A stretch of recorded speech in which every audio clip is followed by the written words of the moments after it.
ಮನುಷ್ಯ 100 ವರ್ಷ ಬದುಕಲ್ಲ. ಒಂದ್ ಗಂಟೆದು ಗ್ಯಾರಂಟಿ ಇಲ್ಲ ಮನುಷ್ಯಂದು. ಪ್ರಪಂಚದಾಗೆ ಇರೋವರೆಗೂ ಒಳ್ಳೇದು ಕೆಟ್ಟದ್ದು ಎರಡೇ ಬರೋದು. ಒಳ್ಳೆತನ ಮಾಡ್ಬೇಕು. ಕಷ್ಟ ಬರ್ಬೋದು, ಭಗವಂತ ಮುಂದೆ ದೇವರ ಅದ ಅನುಕೂಲ ಮಾಡೇ ಮಾಡ್ತಾರೆ. ನಾವು ತಾಯಿ ಸಪೋರ್ಟ್ ಮಾಡ್ಬಾರ್ದು, ಜನರ ಸಪೋರ್ಟ್ ಮಾಡ್ಬಾರ್ದು. ಇಬ್ಬರಿಗೂ ವೆಹಿಕಲ್ ಮಾಡ್ಕೊಂಡು ವ್ಯವಹಾರ ಮಾಡ್ಕೊಂಡು ಹೋದ್ರೆ ಅದು ಸೂಪರ್ ಸಂಸಾರ. ಎಲ್ರಿಗೂ ನಮಸ್ಕಾರ. ನಮ್ಮ ಪ್ರಪಂಚ ಯೂಟ್ಯೂಬ್ ಚಾನಲ್ಗೆ ಎಲ್ರಿಗೂ ಕೂಡ ಆತ್ಮೀಯವಾಗಿ ಸ್ವಾಗತ. ಇವತ್ತಿನ ದಿನ ನಮ್ಮ ಒಂದು ವಿಷಯ ಎಲ್ರಿಗೂ ಗೊತ್ತಿರುತ್ತೆ, ಸಿಗ್ನೇಚರ್ ಮ್ಯಾಟರ್ ಅಂತಾನೆ ಹೇಳ್ಬೋದು. ಪ್ರೀತಿ ಮಾಡಿ ಮದುವೆ ಆಗಿ ಆ ಸಂಬಂಧ ಶಾಶ್ವತ ಉಳ್ಕೋಬೇಕು ಅಂದ್ರೆ ನಾವು ಹೇಗ್ ಬಾಳ್ಬೇಕು, ಹೇಗ್ ಬದುಕಬೇಕು ಸಂಸಾರದಲ್ಲಿ. ಸಂಸಾರ ಅನ್ನೋದು ಸಮುದ್ರ. ಆ ಸಮುದ್ರದಲ್ಲಿ ಅನುಭವಸ್ಥರು, ಸಂಸಾರದಲ್ಲಿ ಈಜ್ತಾ ಇರೋಂಥ ಅನುಭವಸ್ಥರು ಪ್ರತಿಯೊಬ್ಬರ ಹತ್ರ ಕೂಡ ನಾವು ಒಂದು ಅವ್ರ ಅಭಿಪ್ರಾಯಗಳನ್ನ ತಿಳ್ಕೊಳ್ತಾ ಇದೀವಿ, ಹೇಗ್ ಬದುಕಿ ಬಾಳ್ಬೇಕು ಪ್ರೀತಿ ಮಾಡಿ ಮದುವೆ ಆದ್ಮೇಲೆ ಅಂತ. ಇವತ್ತು ನಾವು ಈ ಒಂದು ಎಪಿಸೋಡ್ ಅಲ್ಲಿ ನಮ್ಮ ಮಸ್ತಾನ್ ಬಾಯ್ ಸರ್ ಇದ್ದಾರೆ, ಅವ್ರಿಗೆ ಸ್ವಾಗತ. ಮತ್ತೆ ನಯಸ್ ಬಾಯ್ ಇದಾರೆ, ಅಪ್ಪಾಜಿ ಅವ್ರ ಅಂದ್ರೆ ಕರಿತೀನಿ, ಅಪ್ಪಾಜಿ ಅಂತ ಹೇಳ್ಬೇಕು ಅನ್ಸ್ತಿದೆ ನನಗೆ. ಹಾಗೆ ಒನ್ ಅಂಡ್ ಓನ್ಲಿ ಖುಷಿ ಅವರು, ಖುಷಿಯಿಂದ ಕರಿತಿದ್ದೆ, ಅವಾಗ ಕರೆಯಲ್ಲ ಅಂತಾರೆ, ಬೇಜಾರ್ ಮಾಡ್ಕೊತಾರೆ. ನಮ್ಮ ಧರ್ಮಪತ್ನಿ ಅವರು ಹಾಫ್ ಶರ್ಟ್ ಅರ್ಧ ಅಂಗಿ ಅವರು ಕೂಡ ಇದ್ದಾರೆ. ತಮಗೂ ಕೂಡ ಸ್ವಾಗತ. ನನಗೂ ಕೂಡ ನಾನೇ ಸ್ವಾಗತ ಮಾಡ್ಕೊತೀನಿ. ಇರ್ಲಿ, ಖುಷಿ ಆಗ್ತಿದೆ ಅಪ್ಪಾಜಿ ಅವರೇ ನಿಮ್ ಜೊತೆ ಮಾತಾಡ್ತಾ ಇರೋದು ನಮ್ಮ ಮಸ್ತಾನ್ ಸರ್ ಹತ್ರ. ನೀವೆಲ್ಲ ಖುಷಿ ಆಯ್ತು.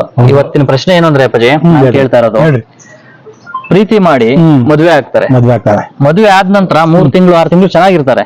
ಅದಾದ ನಂತರ ಒಂದಷ್ಟು ವಿಷಯಗಳು ತಲೆಗೆ ಗೊಂದಲಗಳ ಉಟ್ಕೊಳ್ಳುತ್ತೆ, ಏನೋ ಗಲಾಟೆಗಳಾಗ್ತದೆ, ಏನೋ ಕಿರಿಕಿರಿ ಆಗ್ತದೆ, ಅಲ್ಲೇ ಡೈವರ್ಸ್ ಗಳಾಗೋದು ಅಥವಾ ಇನ್ನೊಂದು ಮತ್ತೊಂದು ಗಲಾಟೆ ಆಗೋದು, ಈ ತರ ಆಗ್ತದೆ. ಇದೆಲ್ಲ ಯಾವ್ದು ಆಗ್ಬಾರ್ದು. ನಾನು ಪ್ರೀತಿ ಮಾಡಿದೀನಿ, ಮದುವೆ ಆಗಿದ್ದೀನಿ, ಶಾಶ್ವತ ಉಳ್ಕೋಬೇಕು ಅಂದ್ರೆ ಏನ್ ಮಾಡ್ಬೇಕು, ಏನ್ ನಿಮ್ಮ ಅಭಿಪ್ರಾಯ? ಅದಕ್ಕೆ ಏನ್ ಮಾಡ್ಬೇಕಂದ್ರೆ, ಮನುಷ್ಯ 100 ವರ್ಷ ಬದುಕಲ್ಲ. ಒಂದ್ ಗಂಟೆದು ಗ್ಯಾರಂಟಿ ಇಲ್ಲ ಮನುಷ್ಯಂದು. ಪ್ರಪಂಚದಾಗೆ ಇರೋವರೆಗೂ ಒಳ್ಳೇದು ಕೆಟ್ಟದ್ದು ಎರಡೇ ಬರೋದು. ಒಳ್ಳೆತನ ಮಾಡ್ಬೇಕು, ಒಳ್ಳೆತನ ಇರ್ಬೇಕು. ಯಾವ್ದನ ಹೆಣ್ಮಗು ಮಾಡ್ಕೊಂಡ್ಮೇಲೆ ಅದಕ್ಕೆ ಮನ್ಸಿಗೆ ಕೆಡಿಸ್ಬಾರ್ದು, ಅದಕ್ಕೆ ಮನ್ಸಿಗೆ ನೋವು ಕೊಡ್ಬಾರ್ದು. ಅರ್ಥ ಆಯ್ತಾ? ಎಷ್ಟು ಹೆಣ್ಮಕ್ಳು ಮಾಡ್ಕೊಂಡ್ರು ಅದೇ ಅಲ್ಲ, ಅದೇ ಹೆಣ್ಣಲ್ಲ, ಬೇರೆ ಚೇಂಜ್ ಆಗ್ತದ. ಬಂಗಾರ ಬರ್ತದ, ಇದು ಬೆಳ್ಳಿ ಬರ್ತದ. ಒಂದ್ ನಿಮಿಷ, ತುಂಬಾ ನನ್ಗೆ ನೋಡಿ, ನಾನು ಪ್ರತಿ ಸಲ ಬಾಯ್ ನನ್ನ ಎಷ್ಟೋ ಸಲ ಅನ್ಕೊಳ್ಳೋದು, ತುಂಬಾ ವಿಚಾರಗಳು ಮಾತಾಡಿದ್ಮೇಲೆ ನನ್ಗೇನೋ ಅರ್ಥ ಆಗ್ತದೆ ಅನ್ಕೊಳ್ತೀನಿ. ಇಲ್ಲ, ಅನ್ನ ಬೆಂದಿದೆ ಅನ್ನೋ ಹೇಳೋದಕ್ಕೆ ಒಂದ್ ಅಗ್ಲು ಸಾಕಂತೆ. ಈಗ ಅಪ್ಪಾಜಿ ಅವ್ರು ಮಾತು ಹೇಳಿದ್ರು, ಏನು ಯಾವ್ದು ಹೆಣ್ಣು ಮದ್ವೆ ಆದ್ರೂ ಎಣ್ಣೆ ತಾನೆ ಅಲ್ವಾ? ಏನ್ ಬದಲಾಗಲ್ಲ, ಚೇಂಜ್ ಆಗಲ್ಲ. ಮತ್ತೆ ಒಂದೇ ಹೆಣ್ಣು ಮದ್ವೆ ಆಗ್ಬೋದಲ್ಲ, ಯಾಕೆ ಅದು ಚೇಂಜ್, ಅದನ್ನ ಚೇಂಜ್ ಮಾಡೋದು, ಇನ್ನೊಂದು ಚೇಂಜ್ ಮಾಡೋದು, ಯಾವ್ದು ಮಾಡಿದ್ರು ಅದೇ ಅಲ್ಲ. ಎಷ್ಟು ಮಾಡ್ತಾರೆ ಅಷ್ಟು ತಲೆನೂ ಬಂದ್ಬಿಡ್ತದೆ. ಕರೆಕ್ಟ್. ಅಷ್ಟು ಜೀವಮಾನದಾಗೆ ಎಡವಟ್ ಆಗೋತದೆ. ಒಂದ್ ಮಾಡ್ಕೊಂಡು ಅದಕ್ಕೆ ಜೀವಮಾನ ಮಾಡ್ಕೊಂಡ್ರೆ ಅದಕ್ಕಷ್ಟು ಯಾವ್ದು ಇಲ್ಲ. ಕಷ್ಟ ಬರ್ಬೋದು, ಭಗವಂತ ಮುಂದೆ ದೇವರ ಅದ ಅನುಕೂಲ ಮಾಡೇ ಮಾಡ್ತಾರೆ. ಅಂದ್ರೆ ಎರಡೇ ಮಾತು ಬೇಕಾಗಿರೋದು. ಒಂದು ಯಾವುದೇ ಆದ್ರೇನು ಎಣ್ಣೆ ಅಲ್ವಾ? ನಾವು ಒಂದು ಹೆಣ್ಣು ಅಂದ್ರೆ ಎಣ್ಣೆ, ನಾವು ಹೆಣ್ಣು ಜೊತೆ ಜೀವನ ಮಾಡ್ಬೇಕು. ಕಷ್ಟ ಬರ್ತದೆ, ಸುಖ ಕೊಡ್ತಾನೆ ಭಗವಂತ ಅಲ್ವಾ? ಕಷ್ಟನೇ ಇರಲ್ಲ, ಅದು 2 ದಿನ ಕೊಟ್ಟೋಗ್ತದೆ. ಆಮೇಲೆ ಸುಖ ದೇವ ಭಗವಂತ ಕೊಡ್ತಾನೆ. ಅವಾಗ ಎಲ್ಲಾ ಪ್ರೀತಿ ಚೆನ್ನಾಗಿರ್ತೀರಾ. ದೇವ್ರು ಮಿಸ್ತಾನೆ, ಜನನು ಮಿಸ್ತಾನೆ. ಹೆಂಡತಿ ಗಂಡ ಒಬ್ಬರಿಗೊಬ್ರು ಅರ್ಥ ಮಾಡ್ಕೊಂಡ್ಬಿಟ್ಟು ಜೀವನ ಮಾಡಿದ್ರೆ ಜೀವನನೇ. ಈಗ ಗಂಡ ಏನೋ ಒಂದ್ ಹೇಳ್ತಾನೆ ಹೆಂಡತಿಗೆ, ಅದು ಅಬ್ಸರ್ವ್ ಮಾಡ್ಬಿಟ್ಟು ಆಯ್ತು ಅಂದ್ಬಿಟ್ಟು ಹೇಳಿದ್ರೆ ಅದೇನು ಆಗಲ್ಲ. ಇವಾಗ ನೀವು ತಾಯಿಗೂ ಏನು ಹೇಳಕ್ಕಾಗಲ್ಲ, ಹೆಂಡತಿಗೂ ಏನು ಹೇಳಕ್ಕಾಗಲ್ಲ. ಈಗ ತಾಯಿ ಕಡೆನೂ ಮಾತಾಡಕ್ಕಾಗಲ್ಲ, ನೀವು ಹೆಂಡತಿ ಕಡೆನೂ ಮಾತಾಡಕ್ಕಾಗಲ್ಲ. ನಾವು ಕರೆಕ್ಟ್ ಆಗಿರ್ಬೇಕು, ಫಸ್ಟ್ ಜೆಂಟ್ಸು ಕರೆಕ್ಟ್ ಆಗಿರ್ಬೇಕು ಸರ್. ನಾವು ಮದ್ವೆ ಕರೆಕ್ಟ್ ಪಾಯಿಂಟ್ ಹೇಳಿದ್ರಿ. ನನ್ಗೆ ಈಗ ಈ ಪ್ರಶ್ನೆ ಕೇಳಲೇಬೇಕು. ಇರ್ಬೇಕು, ಈ ಕಡೆ ತಾಯಿಗೂ ಆಯ್ತಮ್ಮ ಅನ್ಬೇಕು, ಈ ಕಡೆ ಮಿಸ್ಸಸ್ಗೂ ಹೂನಮ್ಮ ಅನ್ಬೇಕು, ಹೆಂಡತಿಗೂ. ಆ ತರ ಮಾಡ್ಕೊಂಡ್ಬಿಟ್ಟು ಹೋದ್ರೆ ಸಂಸಾರ. ಈ ತಾಯಿ ಹೆಂಡತಿ ಮಧ್ಯೆ ಅದು ಹೇಳ್ತಾರಲ್ಲ, ಗಂಡ ಹೆಂಡತಿ ಮಧ್ಯೆ ಕೂಸ್ ಬಡವಾಯ್ತು ಅಂದಂಗೆ, ಹೆಂಡತಿ ಮತ್ತೆ ತಾಯಿ ಮಧ್ಯೆ ಗಂಡ ಅನ್ನೋ ಪ್ರಾಣಿ ಆಗ್ಬಿಡಲ್ವಾ? ಅಂದ್ರೆ ಲೆಕ್ಕಾಚಾರವಾಗಿ ಬದುಕಬೇಕು. ಮನ್ಸಾರ ಏನು ಮಾತು ಬರೋದಲ್ವಾ ಅವಾಗ? ಅಯ್ಯೋ ಅವ್ರೇನ್ ಅನ್ಕೊಳ್ತಾರೋ, ಹೆಂಡತಿ ಜೊತೆ ಮಾತಾಡಿದ್ರೆ, ಹೆಂಡತಿ ಜೊತೆ ಮಾಡಿದ್ರೆ ತಾಯಿ ಏನಂತ ಒಂದೊಂದಲ್ಲಿ ಪ್ರೀತಿಯಲ್ಲಿ ಬರುತ್ತೆ ಅಂತ ನಾನು ಕೇಳದ್ ಬಾಯ್. ಹೆಂಗಿರ್ಬೇಕು ಇದಕ್ಕೆ? ಪ್ರೀತಿ ಬರೋದಂದ್ರೆ ಸರ್, ನಾವು ಇವಾಗ ನಾವು ಪ್ರೀತಿಸಿ ಎಲ್ಲ ಮದ್ವೆ ಆಗಿದೀವಿ, ಮೊದ್ಲು ಮದ್ವೆ ಆಗ್ತೀವಿ ಅನ್ಕೊಳ್ರಿ. ಮದ್ವೆ ಆಗ್ಬಿಟ್ಮೇಲೆ ನಾವೇನ್ ಮಾಡ್ಬೇಕಂದ್ರೆ, ಈ ಕಡೆ ತಾಯಿದು ನನ್ ಫಸ್ಟ್ ಆಫ್ ಆಲ್ ನನ್ಗೆ ಅದೇನೆ, ಈ ತಾಯಿದೂನು ಹೂ ಅನ್ಬೇಕು. ಅವ್ರು ನಾವು ಜವಾಬ್ದಾರಿ ಕೊಡ್ತೀವಿ. ಯಾಕಂದ್ರೆ ಅವರು ಎತ್ತಿ ಬೆಳೆಸಿ ನಮ್ಗೆ 6 ತಿಂಗಳು ಹೊಟ್ಟೆನಲ್ಲಿ 9 ತಿಂಗಳು ನಮ್ಮನ್ನ ಎತ್ತಿ ಬಿಸಿ ಎಲ್ಲ ಮಾಡ್ತಾರೆ. ಸತ್ಯ. ಅದಕ್ಕೆ ನಾವು ಇವಾಗ ಹೆಂಡತಿ ಬಂದಿತ್ತೆ ಅಂದ್ಬಿಟ್ಟು ನಾವು ಹೆಂಡತಿ ಕಡೆನೂ ಮಾತಾಡ್ಕೊಡ್ತು.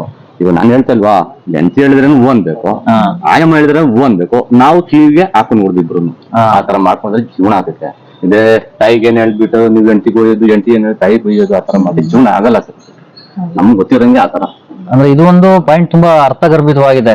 ಅಂದ್ರೆ ಇಲ್ಲಿ ಹೆಂಡತಿನೂ ಉಳಿಸ್ಕೋಬೇಕು, ತಾಯಿನೂ ಉಳಿಸ್ಕೊಳ್ಬೇಕು. ತಾಯಿಗೂ ಬಿಟ್ಕೊಡ್ಬೋದು, ಹೆಂಡತಿಗೂ ಬಿಟ್ಕೊಡೋದು. ಹಂಗೇನೆ ಕರೆಕ್ಟ್ ಆಗಿ ಗೊತ್ತಿದ್ರೆ. ಇವಾಗ ಒಂದು ಗಾಡಿ ನಾವು ಆಗಿ ನಡ್ಸ್ಕೊಂಡು ಹೋದ್ರೆ ಇವಾಗ ಈ ಕಡೆ ಎಳಿತಿತ್ತು ಅಂತ ನಾವು ಇದ್ಬಿಡಕತ್ತಾಗ ಆಗಲ್ಲ. ಸ್ಟೇರಿಂಗ್ ಕರೆಕ್ಟ್ ಆಗಿ ಸ್ಟೇರಿಂಗ್ ಇಟ್ಕೊಂಡು ನಾವು ನಮ್ಗೆ ಯಾವ ತರ ಓಡಿಸ್ಬೇಕು ನಮ್ಗೆ ಗೊತ್ತಿರ್ಬೇಕು. ಬಾಯ್ ನಿಜವಾಗ್ಲೂ ನಮ್ಗೆ ಬರ್ಸಕ್ ಬರ್ತಿತ್ತು ಅಂದ್ಬಿಟ್ಟು ನಾವು ಯಾವ ಕಡೆ ಓದ್ತಿತ್ತು ಆ ಕಡೆ ಬಿಟ್ಬಿಟ್ಟು ಅಪ್ಪಾಜಿಯವರಿಗೆ ನೋಡಿ, ಈಗ ನಮ್ಮ ಮಸ್ತನ್ ಬಾಯಿ ಕೂಡ ತುಂಬಾ ಚೆನ್ನಾಗಿ ಹೇಳಿದ್ರೆ ನೀವು, ಈಗ ಗಾಡಿ ಓಡಿಸ್ತಿರೋದು ನಾವೇ ಅಲ್ವಾ, ಅದ್ ನಮ್ ಜವಾಬ್ದಾರಿ. ಓಡ್ಸಕ್ ಜವಾಬ್ದಾರಿ ಇಲ್ಲ ಅಂತ ಅಂದ್ಮೇಲೆ ಬೇಡ, ಗಾಡಿ ಮಾಡ್ಕೊಳ್ಳೋದು ಬೇಡ. ಇವಾಗ ಯಾವ ಕಡೆ ಹೋಗ್ತಿತ್ತು ಆ ಕಡೆ ಬಿಟ್ಬಿಟ್ರೆ ಏನಾಗ್ತದೆ, ಆಕ್ಸಿಡೆಂಟ್ ಆಗ್ತೈತೆ, ಏನೋ ಒಂದ್ ಇದಾಗ್ತೈತೆ, ನಮ್ಗೆ ಅನಾಹುತ ಆಗ್ತದೆ.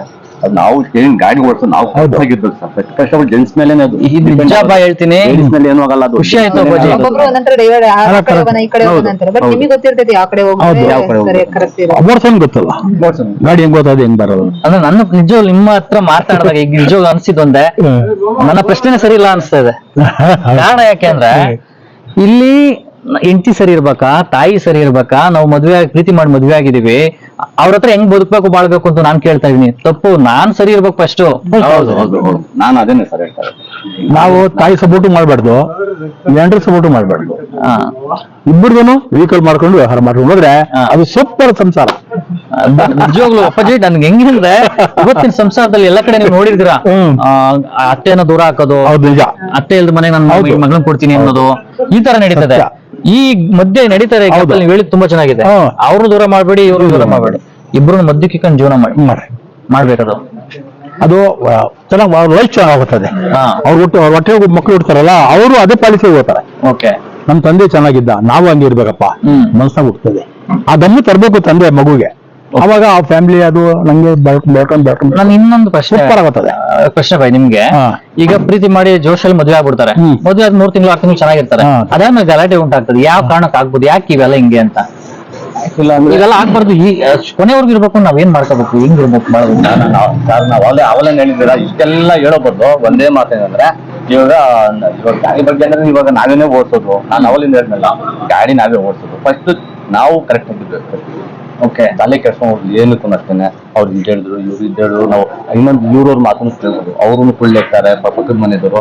ಜಾಸ್ತಿ ಪಕ್ಕನೂ ಮಾತಾಡ್ಬೋದು ನಾವು, ಲೇಡೀಸ್ ಆದ್ರು ಪಕ್ಕದ ಮನೆಯಲ್ಲಿ ಎಲ್ಲನಾಗ್ಲಿ ಮನೆ ವಿಷಯ ಮಾತ್ರ ಹೇಳ್ಬೋದು. ನಮ್ಮ ಮನೆ ವಿಷಯ ಮಾತ್ರ. ಇನ್ನೊಂದ್ ಸಭೆ ಹೆಣ್ಮಗು ಏನಾನ ಒಂದು ಅಕಸ್ಮಾತ್ ಒಂದು ಬೈದ್ ಬಿಡ್ತಾರೆ, ತಪ್ಪಾಗುತ್ತದೆ. ಅದು ನಾವು ಬನ್ಸು ತಗೋಬಾರ್ದು, ಜೀವಕ್ಕೆ ಆಗ್ದಂಗ್ ಹೋಗ್ತಾ ಇರ್ಬೇಕು. ಲೇಡೀಸ್ ಇಂದ ಏನಿಲ್ಲ, ಅದೇ ರವಷ್ಟಿಗೆ ಇಷ್ಟ ಮಾಡ್ಕೊಂಡ್ಬಿಟ್ರೆ ಅದು ಯುದ್ಧ ಆಗುತ್ತದೆ. ಕರೆಕ್ಟ್ ಅಪ್ಪಾಜಿ, ಎಲ್ಲ ನೀವು ಹೇಳಿದ್ರೆ ಈಗ ಜೆನ್ಸಿಂದಾನೇ ಎಲ್ಲ ಅದೇ ಹೇಗೆ ಅಂತೀರಾ? ಅದೇಕೆಂದ್ರೆ ಇವಾಗ ಆಚೆ ಕಡೆ ಹೋರಾಡೋದು ನಾವೇನೆ. ಮನೆಗೆ ಯಾರು ಇರ್ತಾರೆ, ಹೆಂಡತಿ ಇರ್ತಿದ್ದೆ ಮನೇಲಿ ಕೆಲಸ, ಅವ್ರು 4 ಗೋಡೆ ಮಧ್ಯದಲ್ಲಿ ಇರ್ತಿದ್ದೆ, ಅವ್ರಿಗೇನು ಗೊತ್ತಾಗಲ್ಲ ಅವ್ರಿಗೆ. ಈಗ ನಾವು ಆಚೆಯಿಂದ ಎಲ್ಲಾ ಗೊತ್ತು. ಇವಾಗ ನೀವು ಬಂದಿದ್ವಿ ಇಲ್ಲಿ ಹೆಂಗ್ ಅಂದ್ಬಿಟ್ಟು ನಿಮ್ಗೆ ಗೊತ್ತೈತಿ. ಹೌದು, ನಾವು ಯಾವ್ದು ಒಳ್ಳೆ ತಗೊಂಡ್ಬೇಕೋ ಇವಾಗ ಆಚೆ ಕಡೆದವರು ಮಕ್ಕಳ ನಿಮ್ ಮನೇಲಿ ಹಿಂಗೆ ಇದು ಅದು ಅಂತ ಹೇಳ್ತಾರೆ. ಅವೆಲ್ಲ ನಾವು ನಮ್ಗೆ ಯಾವ್ದು ಬೇಕಾದ್ರೂ ತಲೆನಲ್ಲಿ ಹಾಕೊಂಡ್ಬೇಕು, ವಿನಃ ನಾವು ಕೆಟ್ಟದ್ ಮಾತ್ರ ನಾವು ತಗೊಂಡ್ಬೋದು, ಅಷ್ಟಕ್ಕೇನೆ ಇರ್ಬೇಕು. ಕೆಟ್ಟದ್ ಮಾತ್ರ ಇವಾಗ ನೀವು ಸಿಕ್ಕಿದ್ರೆ ಬಾ ಮತ್ತೆ ಅಲ್ಲಿ ಊಟ ಕೂಡ ಇದು ಎಣ್ಣೆ ಹಾಕೋಣ ಇದು ಹಾಕೋಣ, ಅಲ್ಲಿಂದಾನೇ ಶುರು ಆಗೋತೀವಿ ನಾವು.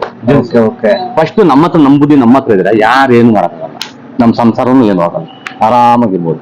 ಅಂದ್ರೆ ಒಟ್ಟಾರೆಯಾಗಿ ನಿಮ್ ಹತ್ರ ಮಾತಾಡ್ದಾಗ ನನಗನ್ಸಿದ ಈಗ ಒಂದು ನಾವು ಕರೆಕ್ಟ್ ಆಗಿರ್ಬೇಕು, ನಾವು ಕರೆಕ್ಟ್ ಆಗೋದು ಕರೆಕ್ಟ್ ಆಗಿರ್ಬೇಕು. ನಂಬರ್ 1. ನಂಬರ್ 2ನೇದು ಮನುಷ್ಯ ಕೋಪ ಮಾಡ್ಬೇಡ. ಕೋಪ ಆಯ್ತು ಅಲ್ಲಿಗೆ ಹೊರಟ ಇದ್ದು ತಾಳ್ಮೆ ಇರ್ಬೇಕು. ಓಕೆ, ಗಾಡಿ ಬ್ರೇಕ್ ಇದ್ದಂಗೆ. ಈಗ ನೀವ್ ಹೇಳಿದ್ರಿ ಈಗ ಬಾಯ್ ಏನಂತಂದ್ರೆ ನಾವು ಕರೆಕ್ಟ್ ಆಗಿರ್ಬೇಕು, ಮದುವೆ ಆಗಿರೋ ಗಂಡ ಕರೆಕ್ಟ್ ಆಗಿದ್ರೆ ಮನೆ ಚೆನ್ನಾಗಿರ್ತದೆ ಅಂತ ಹೇಳಿದ್ರೆ, ಅದೇ ರೀತಿ ಈಗ ಹೆಂಡತಿ ಆಗ್ಬೋದು, ಇನ್ನೊಬ್ರು ಮತ್ತೊಬ್ರು ಆಗ್ಬೋದು, ಮನೇಲಿರೋ ಅವ್ರು ಯಾವ ರೀತಿ ಗಂಡನ ಅರ್ಥ ಮಾಡ್ಕೋಬೇಕು?